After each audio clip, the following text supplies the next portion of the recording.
Здравствуйте, мои дорогие друзья, представители знака зодиака Телец.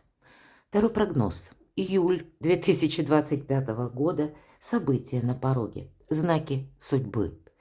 Давайте узнаем, чего вы не видите, чего вы не предполагаете. Или то, что от вас может быть скрыто. И если мы говорим об июле, то как раз из вашего знака зодиака. Первый выход такой делает в знак зодиака Близнецы планета Уран. А это сама по себе планета метаморфоз или неожиданностей.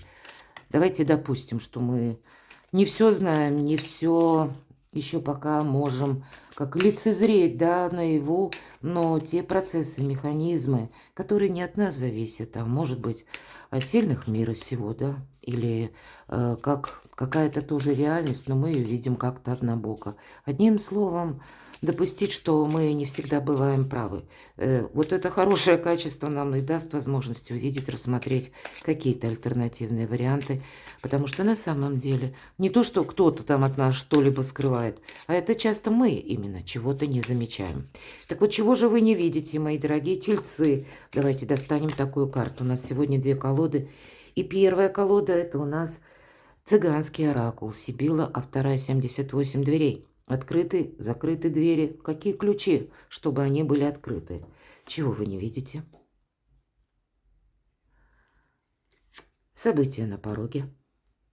Тоже, может быть, не видите, да, или даже и не предполагаем. И события с первых дней месяца. Вот с чего начинается июль. Дополним второй колодой. И первая карта. Что придет? Что придет в вашу жизнь? Что спешит в вашу жизнь, мои дорогие? Ну, а что уйдет? Что будет продолжаться? Чем не соблазняться? А на что соглашаться? И чего опасаться? С чем нужно быть осторожным или осторожной? Ну и как сами по себе неожиданности. Так чего же вы не видите? Ух ты, любовь. Любви?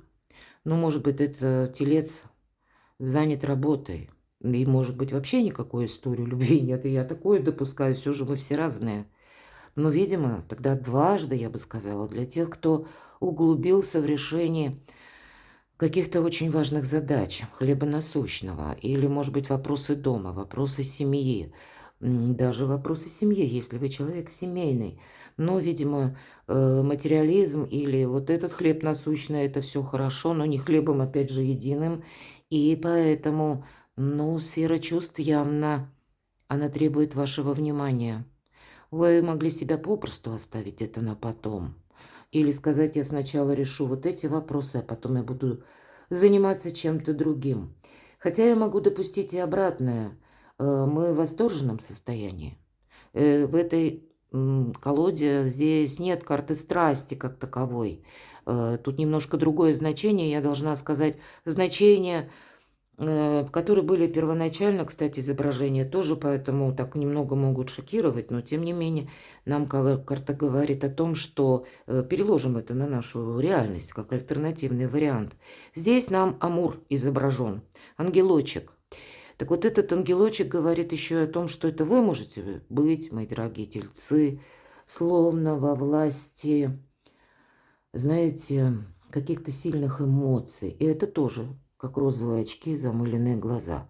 Вот вам как нельзя так вот чересчур быть материальными. Все же тельцы разные. И если мы говорим об Уране, то вот это вхождение Урана как и в Близнецы, так и вот предыдущий период 7 лет наиболее остро могли чувствовать тельцы первой декады, первых 10 дней.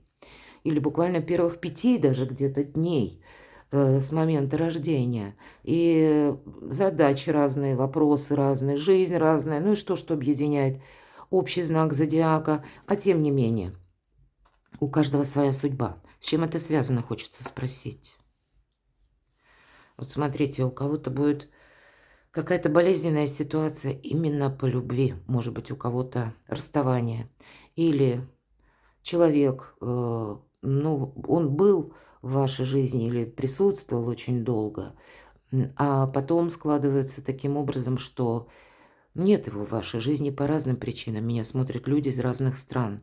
Может быть, это и болезненная, больная ситуация по отношениям, когда вы кого-то любите. Вы хотите быть с этим человеком, а человек либо не откликается вам взаимностью, либо держит вас словно вот в каком-то подвешенном состоянии.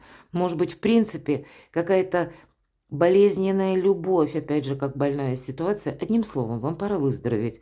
Поэтому для тех, кто чересчур углубился в материализм, повторюсь, тут действительно может быть связано с тем, что нужно уделить внимание самим себе. Все же наша жизнь, мы чувствуем себя наиболее счастливыми, когда все сбалансировано, все сферы жизни. И значит, наступило время, может быть, это как какое-то знакомство, к примеру, может произойти для тех, кто один или одна. Но мы же как минимум судьбе должны выйти навстречу. А если мы все сидим и былое и думы, вот где-то так, да, болезненная ситуация, потому что это вас словно что-то держит в застенках или не дает вам возможности двигаться. Буквально, словно как болезнь. Ну, у кого-то, может быть, и вопросы страсти. Хочу быть с этим человеком, а с другим не хочу. Хочу быть вот именно так, как я это представляю. Хочу вот такие отношения построить. Мы, опять же, все разные. Ну, я допускаю, что у кого-то это была действительно связана ситуация, пусть это не для всех, но, может быть, одному, двум важно услышать. Прекратилась история ваша, потому что либо сила непреодолимых событий к этому привела, и что случилось, то случилось. Тут тогда история любви, пусть она даже закончилась так как-то очень грустно, но жизнь идет вперед, и то себя нужно все равно настроить на новый лад. Все-таки первая карта. Амур у нас, мои дорогие. Вот личная жизнь при любой погоде у вас должна продолжаться. Ну, а если это были больные отношения, или мы говорим абьюз какой-то, да, такое ведь тоже у кого-то может быть. Или, как знаете, как качелеобразные, мы тоже их называем. Это тоже где-то болезнь своеобразная, как зависимость от этого человека. Ну, вот самое время, наверное, правильно определить, хотите вы эту историю еще продолжать, хотите вы быть в таком больном состоянии, тогда это мы буквально больны от этой любви, или уже пора выздоравливать. Ладно, вот интересно. События на пороге, печаль. Вы знаете, тут, наверное, если и есть у кого-то буквально горе, или есть какое-то разочарование, нужно отпустить эти эмоции. Или буквально выплакать горе. Где-то карта соответствует, как пятерка кубков. Позволить себе эти эмоции, чтобы они нахлынули. Не хранить их в себе. Они должны, вот знаете, как выплеснуться наружу. Они должны найти где-то выход. И если мы в себе это пытаемся утрамбовать, рано или поздно этот взрыв все равно произойдет. Но мы себя изнутри разрушаем. Это своеобразный вулкан в себе. Создаем, который все равно потом грозит извержением. Вот будьте внимательны. Вот ведь это событие на пороге. Может быть, мы, кстати, я такое допускаю тоже. Опять же, мы все разные. Это вы услышите о ком-то, я могу допустить. Может быть, о каком-то конкретном человеке, да, что есть какая-то болезнь. Вот и такое. Вы будете сожалеть. Может быть, это где-то в первых числах месяца или какой-то ситуации, которую вы не можете изменить, а вы этой ситуацией словно болеете. И какая-то вот эта печаль. Но принять, видимо, для вас реальность, это будет очень важно. И все же первая карта у нас была карта любви. Нужно завершать какое-то ожидание, какую-то печаль, какую-то болезненную ситуацию. Я в первую очередь для большинства из вас, мои дорогие тельцы, и подумать, как отстроить свою новую палитру счастья так, чтобы было все как-то очень красиво, чтобы вам нравилось. Нам карты еще не дают даже совет, каким образом это сделать, но явно то, что вас внутренне, может быть, разрушает, это должно произойти как выздоровление. У кого-то выздоровление, когда мы снимаем розовые очки, а у кого-то, когда мы буквально, может быть, и так всплакнем в одиночестве, да, но мы выпустим эти эмоции. Это не есть сама по себе жалость, а мы так осознанно это делаем, понимаем, что, не все может быть продолжено, даже если мы очень хотим. Не все от нашего желания зависит. События с первых дней месяца. Могут быть, смотрите, карта жена. Это мать и ребенок. С одной стороны, это ваша семья, это ваши близкие, это ваши дети, ваши внуки. Для тех, кому это актуально, мои дорогие девочки, вопросы материнства тоже могут быть. Может быть, по этой карте я жду ребенка. Пусть это не для всех, но с учетом предыдущих карт. И тогда карты нам говорят, удели внимание своему здоровью. Или как-то, может быть, вам придется принимать очень взвешенные решения кому-то. Вот это я тоже допускаю. Или вы услышите новость, к примеру, и для кого-то это будет, как глаза открылись. Может быть, была какая-то страстная любовь, вот как болезнь тоже. И тут вы слышите правду, что у человека есть семья, а вы думали, он свободен. И пусть тут нам жена, ну кто знает, ну может быть и муж, да, и дети есть. Вы можете, к примеру, получить от своих родственников какую-то весточку или информацию именно в первые дни, когда вам что-то нужно переосмыслить. И есть сожаление или печаль, все-таки карта печали, о том, что вот точно, так как вы хотели осуществить какое-то дело или в каком-то контексте продолжать отношения, вот так не будет. И не потому, что вы бы не хотели, или потому, что как-то не складываются события. Здесь, с одной стороны, сильная позиция, никакого ожидания. Завершается какое-то ожидание. Мы действительно прозреваем. Мы сами понимаем, что нам туда не нужно. Ну, тогда это сильная позиция, потому что наши усилия не будут направлены в пустоту. Давайте узнаем. Так что же придет, мы спрашивали. И у кого-то что придет? По девятке пентаклей вы сами открываете двери. Если муж про двери, для вас закрытых дверей нет.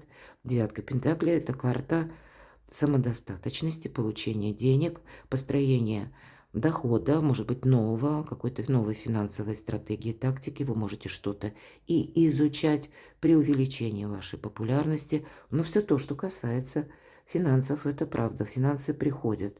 Может быть, кто-то будет из вас, вот, да, были какие-то контакты, или вы уже определенным образом отстроили уже, вот откуда к вам приходят деньги. Может быть, это не с одного источника, не одна работа, а еще какой-то второй источник. Или, мои дорогие, на работе у вас что-то меняется. Раньше были контакты с конкретным руководителем. Вот если мы переложим уже на сферу работы, да, пусть это любовь.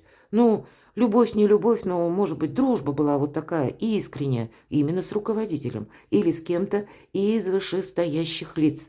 И вы чувствовали себя тоже в какое-то время безопасности. А здесь меняется этот человек. Или уходит на повышение, или конкретно вы получите известие, уходит человек с работы, но может быть и по причине болезни. Есть какая-то печаль. Но для вас тогда это даже новые перспективы может открыть, мои дорогие. Вы можете сожалеть. Вы чувствовали себя в большей безопасности в предыдущий период. А здесь как-то придется... Может быть, и менять вам походку, скажем так. Ну, я, конечно, шучу. Менять какую-то стратегию, тактику, я вижу, необходимо. Вы, кстати, могли о чем-то прежде даже задумываться. Но я не могу сказать, что вы тут один или одна. Явно есть какое-то сотрудничество. У кого-то это будет взаимодействие с родственниками, если вы человек семейный. Может быть, вы вообще не ходите на работу, да? Тогда вот где-то эта карта будет проигрываться.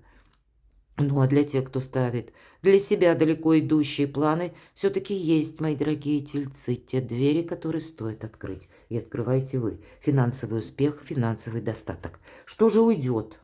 Ожидание уйдет. Вот какое-то все то, что я говорила. Это образ, на который мы буквально чуть ли не молимся. Нам кажется, ой, ну вот будет вот именно так. Нет, вот то, что не суждено чему состояться, оно и не будет продолжаться. Здесь будьте внимательны к подсказкам высших сил. Вот это знаки судьбы, по сути дела, мы с вами говорим. Знаки судьбы, все то, что сказали по предыдущим картам. И не стоит пытаться педалировать ту ситуацию, которая каждый раз пытается завершиться. Может быть, было уже какое-то дежавю. Мои дорогие тельцы, Уран в Близнецах.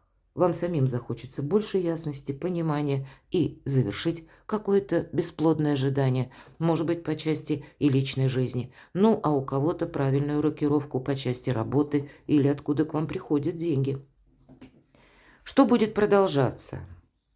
Вам еще предстоит по тройке мечей отстроить новую реальность. Тройка мечей, тем не менее, это карта выздоровления. Хотя в этой колоде, обратите внимание, тут человек какой-то хитрый план задумал.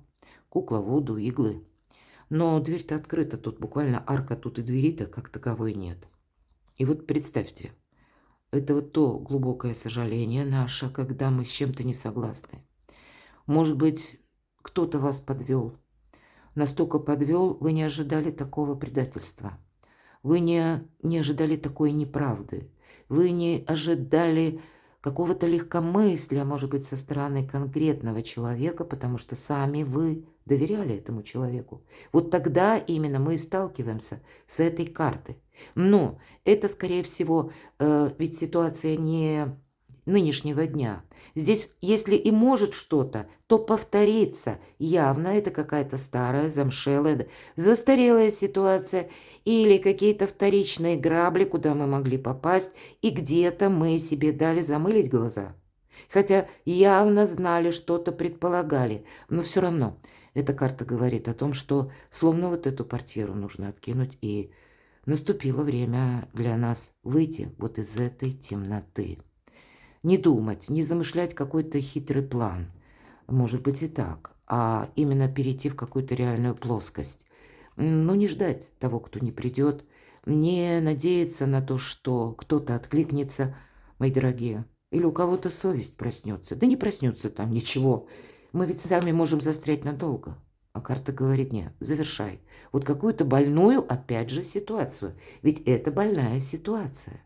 По сути дела, человек настолько был шокирован, разочарован, что он даже не знает, как действовать. Он вообще не может понять, как к этому относиться. Он крутит один только вопрос в своей голове: ну почему это произошло со мной? Ну почему человек со мной именно поступил так? Ну почему мне не везет, например, да? Тут мы можем вообще до глобального какого-то уровня расширить свои вот эти вопросы. Почему? А нам говорят: да не почему, это уже не важно. Вставай, выходи из этого состояния. Иди вперед. И вот на смену этой боли приходит здоровое равнодушие. Я люблю эту карту. Кто бы что ни думал, я люблю эту карту, потому что это что-то, знаете, пережитое, очень болезненное, тяжелое, из чего мы, ну, так тяжело выходили, буквально выкарабкивались. И то, наверное, постепенно, шаг за шагом. Но это теперь завершилось, и мы вторично эти грабли точно не найдем.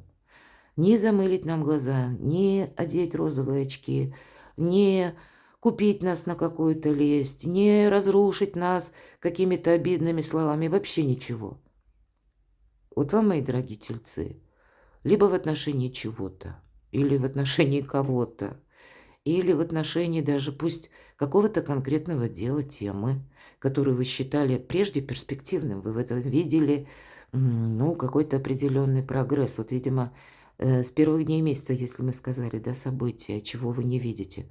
Вот вы не видите, что вы проститесь с какой-то болезненной ситуацией, оставите ее в прошлом, да вам никак. Махнете рукой и скажете: да, может быть, и пошел ты или пошла ты, вот что-то типа того. Мне это все надоело, я иду дальше. Чем не соблазняться? Ожидание, опять же. Кубки. Здесь у нас образ такой феерический. Хочется, да, помечтать, одеть розовые очки. И карта такая в розоватых тонах. По пажу кубков идет человек с лозой. Хотя, ну, мы смотрим, кто-то может и не знать, что это лоза, какая-то рогатина. Он ищет воду в пустыне, пытается, видимо, найти. И, кстати, вот эта колода, она современная.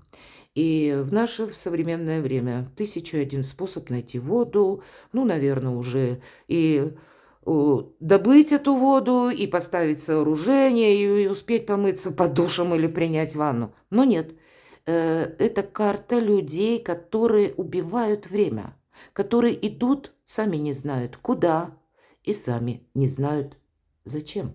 Вот этим не соблазняться. Время, мои дорогие, расставлять все по местам. Вот ваше время пришло. Вот вы реалисты. И, видимо, прозреть или открыть глаза на то, что вы долгое время закрывали. Потому что на кону, ну, все-таки, хоть нам и говорила первая карта, да, любовь, чувства, это ты в себе сохраняй. Все-таки уделить внимание личной жизни каким-то образом нужно. Хотя, посмотрите, все остальные карты, они достаточно сложные. И они ни разу не о какой-то неге или эмпатии. Ну, какая тут эмпатия по тройке мечей?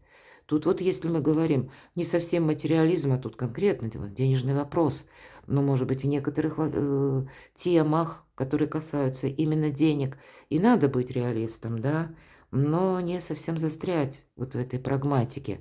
Но время от времени все-таки быть внимательному, чтобы вас никто не уговорил на какой-то ненужный проект или ненужное вложение денег. Вот, к примеру, да, если мы соединим вверху, ведь у вас все-таки девятка пентаклей, и это то, что приходит. А чем не соблазняться? Вот, видимо, могут быть какие-то проекты по части заработков, или, может быть, это касается даже учебы. Мы сталкиваемся с нашей незрелостью. И тогда, если вы видите, что да, есть направление, что я продолжу, тогда нужно изучать. Не надеяться, что само как-то отстроится. Время докопаться до сути, чего бы это ни казалось. А если вы сталкиваетесь вот конкретно с таким человеком, на которого нельзя положиться, тогда тоже время делать выводы. На что соглашаться? Ну вот конкретно, девятка пентаклей, десятка пентаклей, вопросы дома. То, что находится сейчас в ваших руках, это ваши последующие, может быть, задумки, может быть, по части переезда у кого-то, перемещения или работы на дому. Такое тоже может проиграться. Или вообще, это, знаете, как ваша мечта. Это вам, мои дорогие, будет помогать. И если вы эту мечту не можете реализовать буквально вот сейчас, в течение июля, нет, стройте планы на будущее. Но здесь все же есть какая-то тема, которая касается, причем добрая тема, мои дорогие, которая, может быть, касается ваших близких, ваших детей, вашей семьи, любимого человека и одновременно финансов. Две карты по максимуму, которые говорят о благополучии. Но, может быть, и есть еще какой-то минус, мы должны его словно выплакать, чтобы освободиться, чтобы себя не поставить вот на якорь этих минусовых эмоций или тут не находиться в какой-то темноте, выздороветь, иными словами. Но и еще раз нам, чтобы с одной стороны не терять время, а с другой стороны, если мы столкнемся даже с человеком таким ненадежным, мы так словно его высчитали очень быстро. Храните себя, храните все то, что вам дорого. Чего опасаться? Паж Пентаклей, два пажа, правда? У вас могут быть как и новые новости, у вас могут быть новые предложения, у вас может быть много незрелых людей. И может быть это ваши дети, внуки своими предложениями вам что-то предлагают, как участие. И да, вот это правильно, это перспективно. Тут нет смысла спорить, просто понимать, что рассмотреть, может быть, тему какую-то и стоит, может быть, даже ее и изучить, а потом вашему чаду так это по полочкам разложить, в чем он был неправ, потому что пока по фактам не разложишь, ничего не понятно, так тоже бывает, правда? Но по пажу это все равно какое-то новое направление, если мы уже так говорим. И паж Пентаклей мы делаем первые шаги. И ведь Уран, он на время, мои дорогие тельцы, перемещается до ноября в Близнецы, потом он вернется снова в ваш знак и пробудет до 27 апреля 2026 года. Вы сейчас в эти месяцы до ноября можете где-то сложить ту палитру развития событий, с чем это будет связано на последующий период вашей жизни. Или как будут развиваться какие-то сферы вашей жизни. Потому что, вернувшись потом обратно в ваш знак, Уран будет выполнять заключительный аккорд, и за те предыдущие 7 лет, что он там настроил, наваял, вот он будет что-то приводить к знаменателю. Это так работает. Но вы уже можете обозначить некоторые траектории, начиная с июля. Так вот, если мы спросили, что скрыто, да здесь Многое вы можете расставить по местам, как и что-то завершить, так и уже себе наметить правильное направление, но все просчитывать, чтобы не попасть еще раз в какую-то, ну, как в застенки или в какую-то ситуацию, когда нас обстоятельства выбивают из колеи. Перекладывайте на себя, мои дорогие, любимые тельцы. Я благодарна за ваши комментарии, я благодарна за то, что вы смотрите мои видео. Подписывайтесь на мой канал и будьте счастливы, будьте любимы всегда.